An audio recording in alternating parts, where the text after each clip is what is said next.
जय हिंद दोस्तों। आप सभी का अपने YouTube channel ASK teaching temple में स्वागत है। हमारा दोस्तों चल रहा था सीरीज आपका जो GIC की जो प्रीवियस ईयर क्वेश्चन पेपर हुए हैं दोस्तों, हम लोग उसी पेपर को डिस्कस कर लेते। उसी क्रम में दोस्तों ये आज का लास्ट PYQ होगा जो उत्तर प्रदेश लोक सेवा आयोग राजकीय इंटर कॉलेज प्रवक्ता GIC प्रवक्ता की जो परीक्षा 2008 में हुई थी, ये लास्ट होगा दोस्तों। आइए इसके भी हम लोग सामान्य अध्ययन पेपर को डिस्कस कर लेते हैं बेहद ही डिटेल एनालिसिस के साथ। जो भी प्रश्न बनते हैं इनके तथ्यों से 2025 में गलतियां न हो। बिल्कुल ये दोस्तों आज की ये नौवीं श्रृंखला होगी। बिल्कुल इससे पहले वाली सभी चीज़ों को डिस्कस किया गया, जो जरूर जाइए देखिएगा। और कोई भी बात जानना हो पिछली वीडियो को जरूर देखिएगा, उसमें सभी चीज़ों को बेहद ही अच्छे तरीके से डिस्कस की गई हैं। तो आइए हम लोग पहला क्वेश्चन देखते हैं इस सीरीज के थ्रू। आइए दोस्तों पहला क्वेश्चन देखते हैं। निम्नलिखित पर विचार करना है। मनरेगा एक कार्य उन्मुख परियोजना है जो पूरे देश में कार्यान्वित हो रही है। कारण इसका है दोस्तों, यह परियोजना राज्य सरकारों द्वारा कार्यान्वित की जा रही है। तो इसको आपको आंसर बताना कि दोनों सही है, दोनों की व्याख्या करता है कि नहीं दोस्तों। राइट आंसर इसका हो जाएगा दोस्तों बी, यानी AR दोनों सही है दोस्तों, परंतु RA की व्याख्या सही नहीं है। ये आपको जानना है। बाकी दोनों ये स्टेटमेंट सही कहे गए हैं। इस प्रकार के प्रश्न बहुत ही महत्वपूर्ण हो जाते हैं, तो आप लोग जरूर इसका यहाँ से चीज़ों समझते चलेंगे। यहाँ से देख सकते हैं जो मनरेगा एक कार्य उन्मुख परियोजना है जो पूरे देश में कार्यान्वित हो तो रही है, ये कथन सही है। यह परियोजना राज्य सरकारों द्वारा कार्यान्वित की जा रही है, और कथन और कारण दोनों सही, परंतु इसका व्याख्या नहीं करता है। तो आइए हम लोग आगे बढ़ते हैं। अगला क्वेश्चन देखेंगे। जो महत्वपूर्ण प्रश्न होंगे दोस्तों उसको मेरे द्वारा डिस्कस पूर्णतः किए जा रहे हैं। तो बिल्कुल सीरीज बाई सीरीज आप लोग जरूर देखिएगा। सभी सीरीज, ये आज की सीरीज लास्ट होगी 2008 वाली जो परीक्षा GIC की हुई है। तो आइए हम लोग आगे बढ़ते हैं। भारत में निम्नलिखित में से कौन सा राज्य काली मिर्च का सर्वाधिक उत्पादन करता है दोस्तों? तो राइट आंसर दोस्तों क्या हो जाएगा? बी, केरल। और इससे संबंधित जो भी तथ्य हैं आइए हम लोग इसको अपने शॉर्ट नोट्स में मेंशन कर लेते हैं। भारत में काली मिर्च का जो सर्वाधिक उत्पादन राज्य केरल करता है। काली मिर्च को दोस्तों मसालों की रानी कहा जाता है दोस्तों। कभी कभी इस तरीके के फैक्ट पूछे जाते हैं। केरल को मसालों का बगीचा कहा जाता है। दोनों तथ्य समझते हुए चलेंगे। आइए हम लोग आगे बढ़ते हैं। आप सभी तो वीडियो के लास्ट तक बने रहेंगे। ये जो सीरीज चल रही है बेहद ही इंपॉर्टेंट सीरीज चल रही है सभी एग्जामों के पॉइंट ऑफ व्यू से। हम लोग PYQ को डिस्कस करते हुए चल रहे हैं डिटेल एनालिसिस के साथ। तो यहाँ से प्रश्न अवश्य आपको एग्जामों देखने को मिलेंगे। तो आप सभी मित्र वीडियो के लास्ट तक बनेंगे। वीडियो को लाइक शेयर जरूर कर दीजिए अपने मित्रों ग्रुप में।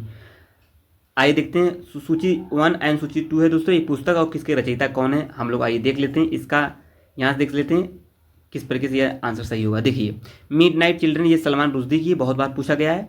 दी fortune at the bottom of the pyramid ये CK प्रहलाद के द्वारा लिखी गई है दोस्तों। और the 3 mistakes of my life Chetan Bhagat की, इसको स्टार कर लीजिए। चेतन भगत से प्रश्न बहुत बार पूछा है बुक से।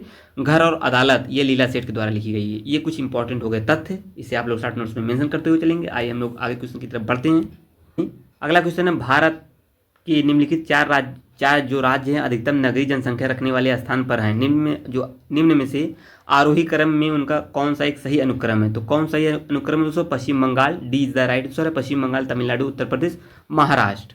आइए आगे बढ़ जाते हैं। यहाँ से इसका तथ्य भी आप लोग देख सकते हैं किस प्रकार ये चीज़ें मेंशन की गई हैं। आइए हम लोग आगे अगले क्वेश्चन की तरफ मूव करते हैं। पांचवा क्वेश्चन देखते हैं आज की सीरीज का, आज की इस लास्ट सीरीज का दोस्तों। क्वेश्चन है पांचवा, उत्तर प्रदेश में अधिकतम जनसंख्या वाले 4 राज्य हैं, 4 जिले दिए हैं। निम्नलिखित में से उनका अवरोही, वहाँ पे आरोही क्रम था, यहाँ पे अवरोही क्रम है। प्रश्न सॉल्व करते समय अवरोही और आरोही को जरूर आप लोग देखते हुए चलेंगे, क्योंकि यहाँ से अगर इसको ना समझेंगे तो प्रश्न गलत होने के चांसेस बढ़ जाते हैं। तो यहाँ पे देखिए स्टार लग गया तो प्रश्न में थोड़ा सा डिस्टर्बेंस है। आप लोग यहाँ से देख सकते हैं इसका क्रम यह है, इलाहाबाद, आजमगढ़, कानपुर, जौनपुर।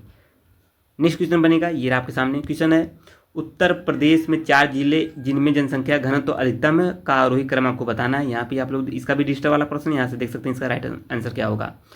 आइए अगला क्वेश्चन देखते हैं। हिस्ट्री का प्रश्न है, इंपॉर्टेंट है। अगला क्वेश्चन है, ये लास्ट सीरीज चल रही है दोस्तों। आप लोग कमेंट में मेंशन जरूर करेगा सीरीज कैसा लगा। इसके बाद हम लोग दोस्तों GIC LT हुआ, उसके हम जो दोस्तों जो 60 नंबर के सब्जेक्ट वाइज प्रश्नों को हम लोग सॉल्व करेंगे। ऑलरेडी 2018 वाला सॉल्व कराया गया, उसे आप लोग वीडियो जरूर देखिए। उसका प्लेलिस्ट बनी हुई है, आपको भटकने की आवश्यकता नहीं है। प्लेलिस्ट आसानी से बनी हुई है, वहाँ से सभी चीज़ों को आप लोग देख सकते हैं। सीमुक किस राजवंश का संस्थापक था दोस्तों? पांडे, सातवाहन, चोल, चेर। तो राइट आंसर दोस्तों सातवाहन का, सीमुक सातवाहन का संस्थापक था। सीमुक ने कर्ण शासक सुशर्मन की हत्या कर दी थी। नवीन ब्राह्मण वंश आंध्र सातवाहन के वंश की स्थापना की। इस वंश का सबसे महान शासक कौन था दोस्तों? गौतमीपुत्र सातकर्णी था। तथ्य इंपॉर्टेंट है। आइए आगे बढ़ते हैं। एक तथ्य और बनेगा इस टॉपिक इस क्वेश्चन का दोस्तों बहुत ही महत्वपूर्ण तथ्य होगा। राजधानी प्रतिष्ठान थी उसकी और इन्होंने शीशे और प्रोटीन के सिक्के चलवाए थे, ये तथ्य महत्वपूर्ण होगा। आइए लोग आगे बढ़ते हैं। एक तरफ पर्यटक आकर्षण होंगे, दूसरी तरफ स्थान है। कौन सा पर्यटक किस स्थान पर अवस्थित है, आइए हम लोग देखते हैं इसे भी। यहाँ से आप लोग देखते हुए चलेंगे। चलिए यहाँ से कभी कभी प्रश्न बन ही जाते हैं।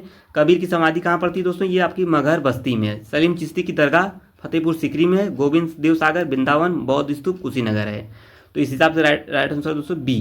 तो यहाँ से सभी लोग चीज़ें समझते हुए चलेंगे। ये रहा आगे अगला क्वेश्चन देखते हैं हम लोग। अगला क्वेश्चन है दोस्तों आपका, इसका भी एक तरफ वर्ष है, दूसरी तरफ युद्ध है। कौन सा युद्ध किस वर्ष में लड़ा गया था, आइए हम लोग देखते हैं। 9वें का राइट आंसर क्या होगा, आप लोग भी मेंशन करते रहेंगे कमेंट बॉक्स में दोस्तों। चलिए आइए हम लोग समझते हैं। क्वेश्चन क्या है दोस्तों, पानीपत का द्वितीय युद्ध कब लड़ा गया था। पानीपत का द्वितीय युद्ध, सॉरी दोस्तों, चतुर्थ मैसूर युद्ध कब हुआ था दोस्तों। आइए हम लोग डायरेक्ट इसका आंसर ही देख लेते हैं किस प्रकार। आंसर यहाँ पे देखिए, ये रहा आपका आंसर। 1556 में पानीपत का द्वितीय युद्ध लड़ा गया था। 1576 में हल्दीघाटी की लड़ाई लड़ी गई थी। 1817 1819 तृतीय मराठा युद्ध हुआ था और 1799 चतुर्थ मैसूर युद्ध लड़ा गया था। प्रश्न बहुत ही महत्वपूर्ण है, युद्ध से प्रश्न बार बार बने हुए हैं। तो आइए हम लोग आगे बढ़ते हैं। 10वां प्रश्न देखते हैं इस सीरीज का, लास्ट सीरीज का। निम्नलिखित पर विचार करना है। कथन ए, देश का सबसे धनी मंदिर कौन होने के कारण तिरुपति सदा चर्चा में रहता है। तिरुपति के प्रत्येक वर्ष भक्तगण बड़ी संख्या में आते हैं। तो आपको बताना है, कथन वाले ये प्रश्न है। तो 10वीं का राइट आंसर दोस्तों क्या होगा आपको बताना है। इसका राइट आंसर है बी, मतलब ए आर दोनों तो सही हैं परंतु आर ए की व्याख्या नहीं है। आइए आगे बढ़ जाते हैं। तिरुपति मंदिर देश का सबसे धनी मंदिर है, ठीक है। यह एवं तिरुपति मंदिर में प्रत्येक वर्ष भक्तगण बड़ी संख्या में आते हैं, ये भी सही है। अतः कथन और कारण दोनों सत्य हैं परंतु इसका सही व्याख्या नहीं है। आइए आगे बढ़ते हैं। क्वेश्चन है 1990 के दशक में लागू आर्थिक नीति के परिणाम हुए थे, क्या हुए थे, यहाँ से देख सकते हैं। D is the right answer है, मतलब सभी चारों सही हैं। बढ़ा हुआ विदेशी प्रत्यक्ष निवेश है, उन्नत आर्थिक वृद्धि, गैर बराबर विकास, सामाजिक जीवन एवं परिवर्तन। तो आइए हम लोग आगे बढ़ सकते हैं, यहाँ से देख सकते हैं फैक्टों को। ये रहा 12वां क्वेश्चन देखते हैं। ये रहा आपका 12वां, मुद्रास्फीतिकार दबाव है तो किस पर है, ये सभी चार इसके भी हैं, यहाँ से देख सकते हैं। मुद्रास्फीति के बढ़ते दबाव के कारण बढ़ती महंगाई में आम लोगों के असंतोष पैदा हो रहा है। तो दूसरी तरफ यह सरकारी हलकों में चिंता का विषय बन चुका है। बढ़ती महंगाई मीडिया में एक चर्चा का बड़ा मुद्दा बन चुका है।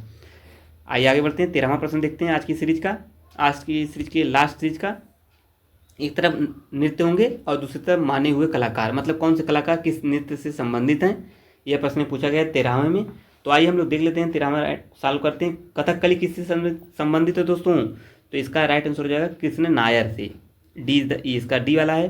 कुचिपुड़ी सभी दोस्तों पता होगा, राजा एवं राधा रेड्डी से, राजा एवं राधा रेड्डी से। चौथा भरतनाट्यम यामिनी कृष्णमूर्ति से है ये। एंड कथक है उमा शर्मा से। आइए आगे बढ़ते हैं। कली कृष्ण नायर है, कुचिपुड़ी राजा एवं राधा रेड्डी से, राजा एवं राधा रेड्डी से, भरतनाट्यम यामिनी कृष्णमूर्ति, कथक है उमा शर्मा से। आइए आगे बढ़ते हैं। ये रहा आपका अगला क्वेश्चन है दोस्तों आपका, कह रहा है एक तरफ नारा है एक तरफ निर्माता, कौन से नारा के कौन से निर्माता हैं हम लोग को ये देखना है। दिल्ली चलो किसने कहा था दोस्तों, सभी दोस्तों पता होगा, दिल्ली चलो सुभाष चंद्र बोस के द्वारा कहा गया है। कहाँ पे, ये तीसरा। एंड नेक्स्ट है आराम हराम है, जवाहरलाल नेहरू के द्वारा कहा गया था, ये भी आप लोग देख सकते हैं, जवाहरलाल नेहरू। एंड करो या मरो गांधी द्वारा कहा गया था, सभी दोस्तों पता होगा। एंड स्वराज्य मेरा जन्मसिद्ध अधिकार है, ये बाल गंगाधर तिलक के द्वारा कहा गया था। तो आप लोग कमेंट में बताएंगे जरूर आप लोग को कैसा लगा ये वीडियो। यहाँ से देख सकते हैं, चलो दिल्ली किनारा सुभाष चंद्र बोस, जवाहरलाल नेहरू आराम हराम, करो या मरो महात्मा गांधी, स्वराज हमारा जन्मसिद्ध अधिकार है, इसे मैं लेकर रहूँगा, बाल गंगाधर तिलक के द्वारा कहा गया था। आइए आगे बढ़ते हैं। 15वें क्वेश्चन की तरफ मूव करते हैं। क्वेश्चन है निम्नलिखित में से कौन अतिवादी नहीं है, सुरेंद्रनाथ बनर्जी, लाला लाजपत राय या बिपिन चंद्र पाल, बाल गंगाधर तिलक। 15 का राइट आंसर हो जाएगा दोस्तों आपका ए, यानी सुरेंद्रनाथ बनर्जी।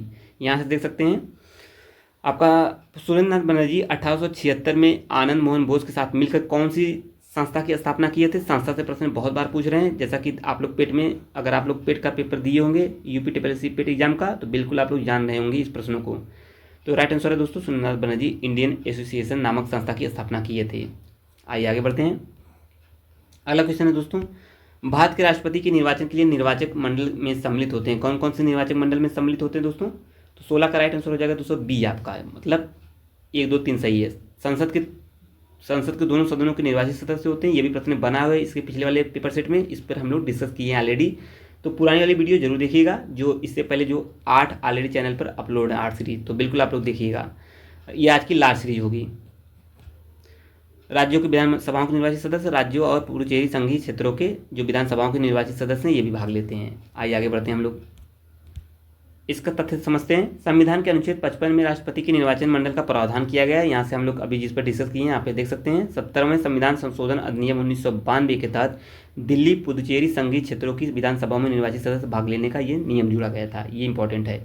भारतीय राजनीतिक प्रणाली को कहा जाता है, क्या कहा जाता है? परिसंघ, अध्यात्मक या अर्धसंघात्मक एकात्मक पद्धति। तो राइट आंसर है अर्धसंघात्मक किया जाता है। क्यों कहा जाता है आप लोग बता सकते हैं, कमेंट में आप लोग जरूर मेंशन करिएगा। तो बिल्कुल आप लोग बताएंगे, क्योंकि राजनीतिक जो प्रणाली केसीवीयर ने अर्धसंघी कहा था, क्योंकि भारतीय राजनीतिक प्रणाली में संघात्मक लक्षणों के साथ ही एकात्मकता के लक्षण प्रबलता से विद्यमान रहते हैं। आप लोग जान गए होंगे। आइए आगे बढ़ते हैं। अगला क्वेश्चन है, ये रहा आपका एक क्वेश्चन है मैथ से। श्रेणी 1, 3, 7 ... 31 में छुपे हुए या छूटे हुए अंक को आपको बताना है। ये भी रीजनिंग का ही क्वेश्चन है। तो राइट आंसर हो जाएगा दोस्तों डी, यानी 15 और 36। यहाँ से देख सकते हैं 1 × 2 + 1 किया है, 3 आ गया, 3 × 2 + 1 किया तो 7 आ गया। इस तरीके से सीरीज बढ़ी हुई है, आप लोग बता सकते हैं। चलिए आइए हम लोग 19वें प्रश्न की तरफ मूव करते हैं। क्वेश्चन है आपका अगला क्वेश्चन रहा है गणित का है। गणित तथा अंग्रेजी एक परीक्षा में 130 परीक्षार्थी बैठे हुए हैं। यदि दोनों विषय में 70% पास हुए हैं तो परीक्षार्थियों की संख्या जो कम से कम एक विषय में अनुत्तीर्ण हुए हैं, तो आपको बताना है। तो यहाँ से इसको देख सकते हैं, राइट आंसर है 39, D is the right answer है। आइए हम लोग 20 क्वेश्चन की तरफ मूव करते हैं। ये आपका 20वां क्वेश्चन। ये सीरीज कैसी चल रही है दोस्तों, आप लोग जरूर बताएंगे। सीरीज बहुत ही महत्वपूर्ण तरीके से हम लोग डिटेल एनालिसिस के साथ PYQ को सॉल्व कर रहे हैं दोस्तों। आप लोग वीडियो क्लास तक बने रहेंगे, मुझे पूरा आशा है आप सभी दोस्तों को सभी चीज़ें आसानी से समझ में आ रही होंगी। तो बिल्कुल चैनल को सब्सक्राइब कर लेंगे नेक्स्ट सीरीज पाने के लिए। और कॉम्पिटिटिव एग्जाम की तैयारी करें तो बिल्कुल आप लोग चैनल से जुड़ जाइए ASK टीचिंग टेम्पल के द्वारा दोस्तों। निम्नलिखित युग्मों से कौन सही सुमेलित नहीं है? तो कौन नहीं है दोस्तों? अगला है दोस्तों, इसका राइट आंसर दोस्तों क्या हो जाएगा? सी, एंटीऑक्सीडेंट। यहाँ पे देख सकते हैं, ये इसका राइट आंसर है। आइए हम लोग 21 क्वेश्चन की तरफ मूव करते हैं। क्वेश्चन अगला कह रहा है, मानव शरीर में आयोडीन की कमी से मुख्यतः हो सकता है, क्या हो सकता है? रक्तलता या गाइटर, घेगा, टाइफाइड, हैजा। राइट आंसर दोस्तों बी आपका गाइटर। ये गाइटर किसी कमी से होता है दोस्तों, आप लोग भी आयोडीन की कमी से होता है, सभी दोस्तों पता होगा।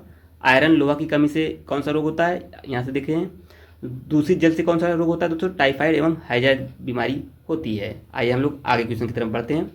क्वेश्चन है, जब कोई देश अपनी मुद्रा का अवमूल्यन करता है तो उसका प्रभाव क्या पड़ता है? यहाँ से 4 ऑप्शन दिए गए हैं, आपको इसको देखकर आपको बताना है। कमेंट में मेंशन करते हुए चलेंगे जिस मित्र का राइट आंसर पता हो इस क्वेश्चन का। तो राइट आंसर दोस्तों बी, यानी आयात महंगे हो जाते हैं उस समय और निर्यात सस्ते हो जाते हैं। इकोनॉमी का बेहद ही महत्वपूर्ण प्रश्न है, इस तरीके से कॉन्सेप्चुअल प्रश्न बनते रहते हैं, तो बिल्कुल इसे आप लोग मिस नहीं करेंगे। आइए इसे समझ, जो तथ्य बनते हैं 2025 के पॉइंट ऑफ व्यू से कितने रिलेवेंट होंगे, आइए हम लोग देख लेते हैं इसी वीडियो के थ्रू। कोई देश अपनी मुद्रा का अवमूल्यन करता है तो उस देश की मुद्रा मूल्य विदेशी मुद्रा के सापेक्ष कम हो जाती है, इंपॉर्टेंट तथ्य है। और साथ ही साथ दोस्तों अंतर्राष्ट्रीय बाजार में मुद्रा की कीमत होती है वो भी प्रभावित होती है, मतलब वो भी आपकी कम हो जाती है। आइए आगे बढ़ते हैं। इलायची एक महत्वपूर्ण उत्पादक इडुक्की में स्थित है, तो राइट आंसर इसका क्या होगा? तमिलनाडु, आंध्र प्रदेश, केरल एंड ओडिशा में। राइट आंसर है दोस्तों केरल, और इसका महत्वपूर्ण उत्पादक कौन है? इडुक्की, जो केरल राज्य में पड़ता है। तो आइए हम लोग आगे क्वेश्चन की तरफ बढ़ते हैं। देखिए क्वेश्चन फिर आ गया, एक तरफ अधिनियम होंगे और उससे संबंधित जो भी प्रमुख विशेषता होगी वो देखेंगे। मतलब कभी कभी हर एग्जामों में प्रश्न दोस्तों पॉलिटी सेगमेंट से, अधिनियम से एक प्रश्न बनते हैं, तो बिल्कुल इसको आप लोग रिवीजन करते रहेंगे। आइए हम लोग इसके महत्वपूर्ण प्रश्नों और तथ्यों को डिस्कस करते हैं इसी वीडियो के थ्रू। आइए देखते हैं कौन सा किससे संबंधित है। यहाँ से हम लोग डायरेक्ट इसके चीज़ों को समझते चलेंगे। भारतीय अधिनियम 1909 ये सांप्रदायिक निर्वाचन मंडल का आरंभ करता है। भारत सरकार अधिनियम 1919 ये प्रांतों में द्विशासन को बताता है। भारत सरकार अधिनियम 1935 केंद्र में द्विशासन को बताता है। भारतीय स्वतंत्रता जो एक्ट है 1947 का, ये पूर्ण स्वतंत्रता को बताता है। ये तथ्य इंपॉर्टेंट, इसे आप लोग शॉर्ट नोट्स में मेंशन करते हुए चलेंगे। एग्जाम टाइम तक का बेहतर रिवीजन हो जाएगा जो आगामी एग्जाम लगे हुए हैं GIC LT के। अगला क्वेश्चन बनेगा, निम्नलिखित पर विचार करना है। कथन ए, फिर आगे 3 प्रश्न हो गए दोस्तों। कथन और कारक से पंडित नेहरू का उद्देश्य का जो प्रस्ताव संविधान सभा द्वारा 22 जनवरी 1947 को स्वीकार किया गया था। कारण है इसका, उस प्रस्ताव में सम्मिलित आदर्श पूर्णतः संविधान के आमुख में प्रतिबिंबित होते हैं। आपको बताना है 25 में का राइट आंसर क्या हो जाएगा दोस्तों।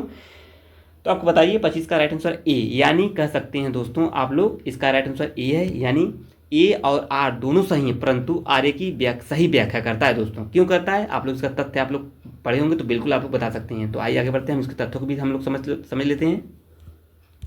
इसका तथ्य रहा ये दोस्तों, 13 दिसंबर 1946 को जवाहरलाल नेहरू ने प्रसिद्ध उद्देश्य प्रस्ताव प्रस्तुत किया था, जिसे 22 जनवरी 1947 को संविधान सभा द्वारा स्वीकार किया गया था। ये तथ्य महत्वपूर्ण है, इसे नोट कर लीजिए। इस प्रस्ताव के आदर्श भारतीय संविधान की प्रस्तावना में प्रतिबिंबित होते हैं, तो दोनों सही है, दोनों व्याख्या करते हैं।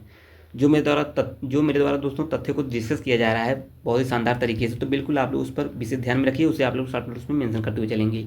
स्वाधीनता आंदोलन में संबंधित निम्नलिखित कथनों पर कौन सा एक सही नहीं है? तो कौन सही नहीं है दोस्तों? 26 का राइट आंसर क्या हो जाएगा आपका सी, यानी पूर्ण स्वराज का जो प्रस्ताव लखनऊ के कांग्रेस अधिवेशन में पारित हुआ था, ये सही नहीं है। तो क्यों नहीं सही? आइए इसका हम लोग जो आंसर है हम लोग देख लेते हैं कि उस समय पूर्ण स्वराज का जो प्रस्ताव लाहौर के कांग्रेस अधिवेशन 1929 में पारित किया गया था। इस अधिवेशन की अध्यक्षता पंडित जवाहरलाल नेहरू ने की थी। सी असत्य है।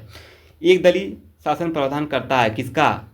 ये करता है दोस्तों आपका सरकार में और अधिक स्थायित्व के लिए, दल में और अधिक अनुशासन के लिए, और तीसरा है दोस्तों सरकार द्वारा दृढ़ता के लिए। ये तीनों इंपॉर्टेंट कथन है और तीनों सही हैं। यहाँ से आप लोग देख सकते हैं। आज के सीरीज का ये लास्ट प्रश्न है दोस्तों।